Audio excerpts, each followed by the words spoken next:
এবার বলেন সবচাইতে বড় রোগের নাম কি? ডায়াবেটিস না টেনশন? জোরে কয় না, জোরে কয় না। ডায়াবেটিসে কষ্ট পাইয়া কেউ সুইসাইড করছে? প্রেসারে কষ্ট পাইয়া কেউ বিষ খাইছে? কিন্তু মনে কষ্ট পাইয়া অনেকেই বিষ। ফাঁসিতে, ফাঁসিতে, বিল্ডিং থেকে ঝাঁপ, নদীতে ঝাঁপ, বিষ খাইছে, ফাঁসিতে ঝুলছে। কিসের কষ্টে? কিসের কষ্টে? মনের কষ্টে বলেন না, কিসের কষ্টে? এবার আমরা কেন কষ্ট পেলাম?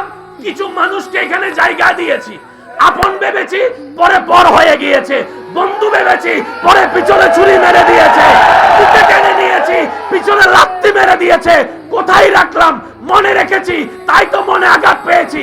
আল্লাহ বলে, তোমার মনে আমাকে আর আমার নবী ছাড়া আর কাউকে রাখিও না, তোমার সুইসাইড করারও দরকার হবে না। বলেন।